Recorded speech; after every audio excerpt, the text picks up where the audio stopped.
फुलवाढ झाली.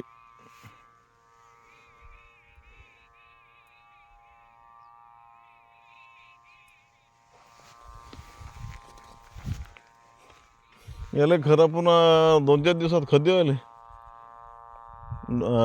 हो 2-4 दिवसात एकदा खत टाकलं ना आपण. खत टाकल्यावर एकदा खत टाकून देऊ मग ते मग डबल खत द्यायचं काम नाही. पहिलं दिलेलं ना एक DAP दिलेलं ना. हो हो DAP ते एक पाहिजे ते.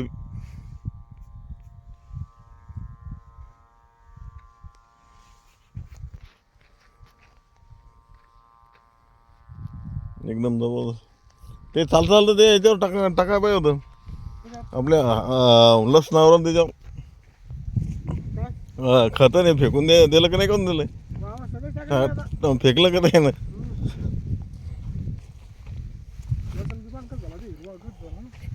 हो ना हो ना पिवळा पडलेला होता ना तो.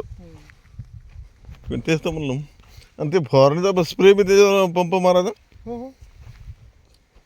पिवळा पडलेला होता. तेच तर म्हणलं. पाणी वर उन्हाळ्यात पोहते का नाही. आता तूर काढल्यानंतर तिळाचं नियोजन होतं पण जर पाहू मग आता तुरीला टाईम आहे.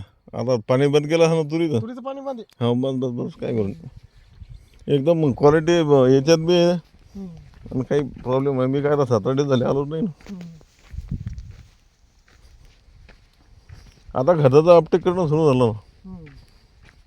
नाही एखादा खालून काही उलटा सुलटा लागला तर काही मूळ जळून जाते म्हणत असं काही नाही म्हणा.